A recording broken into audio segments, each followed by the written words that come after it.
જુઓ રાધા રૂપાળી છે. આ દેવજ્ઞાઓ ગાય છે. આ બેન સાથે જોઈને રાધાને શ્યામની જોડી જુઓ કેવી નિરાળી છે. સલુણા શ્યામની સાથે જુઓ રાધા રૂપાળી છે. મુગટ છે મોર પીછાનો ચમકતા કાનમાં કુંડળ મધુરી મોરલી ઊંખે ગર્યા શણગાર છે સુંદર. વાંકડિયા વાળની જુઓ લટો કેવી સુહાની છે. સલુણા શ્યામની સાથે જુઓ રાધા રૂપાળી છે. રાધિકા રાસ દુલારી કનૈયો રાસ વિહારી. રાધિકા પ્રેમની મૂર્તિ કનૈયો પ્રેમ પૂજારી. કનૈયો ગામ ગોકુળનો રાધા બરસાનવાળી છે. સલુણા શ્યામની સાથે જુઓ રાધા રૂપાળી છે. જુગલ જોડી ના દર્શનથી ઠરી છે આંખડી મારી. સ્વરૂપને આંખડી વાટે લીધું હૈયામાં ઉતારી. વેળા દેવો ના જીવનની પ્રભુએ આજ વાળી છે. સલુણા શ્યામની સાથે જુઓ રાધા રૂપાળી છે. સલુણા શ્યામની સાથે જુઓ રાધા રૂપાળી છે.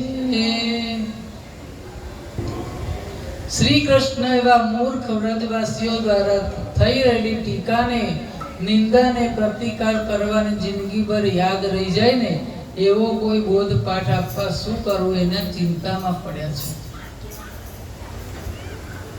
કારણ કે રાધાજી તો કશું જ કહેતા નથી, પણ એની ચિંતા કોને થાય છે? વિચારો. વચન કોની પાસે ભગવાનને માંગ્યું હતું? બોલો, કોને યાદ છે? કોની પર એમને ભરોસો હતો કે જ્યારે હું નહીં હોઉં ત્યારે મારી રાધાને સાચો? યમુના મૈયા. યસ. અને શ્યામ સુંદરે યમુના કિનારે આટા મારતા મારતા પોતાની બુદ્ધિ ચલાવવા માંડી કે આ લોકોને મારે કંઈક બોધ પાઠ શીખવવો. રાધા તો કઈ નહીં બોલે, પણ મારી રાધા દુઃખી હોય અને જો રાધા મને આ વાત ના કરે તો એનો મારે કોઈ પણ રીતે આ લોકોને બોધપાઠ શીખવવો પડે. એટલે આપણે કોઈ નિંદા કરતો હોય તો સામે લડીવાનું નહીં, એને એવો બોધપાઠ શીખવવાનો આ પ્રભુએ આપણને કહ્યું છે કે લડવાથી કશું જ ના થાય. અને ત્યારે એ આપણા માટે લીલા કરતા હોય અને એવી રીતે મનમાં નક્કી કર્યું. બીજે દિવસે બપોરના સમયે નંદ અને યશોદાની ગૌશાળાની અંદર એના પાગરણમાં આંટા મારે અને જોયું ને ચીસ પાડી ઉઠ્યા કે હાય હાય મારા લાલાને શું થઈ ગયું ગૌશાળાની અંદર. અને યશોદા મૈયાએ રસોડામાંથી ગૌશાળા ભણી દોટ મૂકી છે. ચીસો સાંભળી નંદ બાબા હાફડા ફાફડા દોડ્યા. ગોપ ગોવાળો ગોપીઓ બધા ત્યાં ભેગા થઈ ગયા છે. યશોદા માએ કહ્યું કે એમનો લાડીલો કનૈયો રમતા રમતા અચાનક બેહોશ થઈને ઢળી પડ્યો છે. એના હાથ પગ ખેંચાય છે જેમ આંચકી આવે ને એવું કરવા માંડેલા. જઈને જોયું તો ગૌશાળાની આગળ નંદકુંવર મૂર્છિત થઈને છતાં પાટ પડ્યા છે. મા યશોદાથી લાડીલા કનૈયાની આ સ્થિતિ જોઈ ના શકાય. ચીસ પાડીને બોલી ઉઠ્યા, એ પણ પડી ગયા. લાલાનું મસ્તક પોતાના ખોળામાં લઈ કારનું કલ્પાંત કરવા માંડ્યું છે. કેટલાક અનુભવી વૃદ્ધ ગોપો અને ચારે બાજુ માણસો દોડ્યા વ્રજમાં. કારણ કે પહેલાના લોકો જાણતા હતા વૈદુ કે પહેલા આપણા ઘરના ઉપાયો કરી જોઈએ. ગોપ યુવાનોએ લાલાને ઉચકીને નંદરાયના ઘરની પડસાળમાં ડાળેલા ઢોલિયા પર સુવાડી દીધો.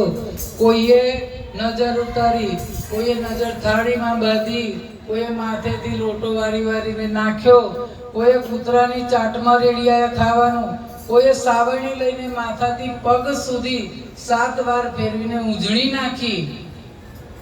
કોઈએ મંત્રેલો કાળો દોરો જમણા હાથે બાંધ્યો, કોઈ તાવીજ લઈ આવ્યું. જાત જાતની જડીબુટ્ટીઓ નાકમાં સુંઘાડી, નંદ બાબાની પાવડી લઈને નાકે ધરી, કોઈએ ઘસેલા વસળિયા લઈ અને એને લેપ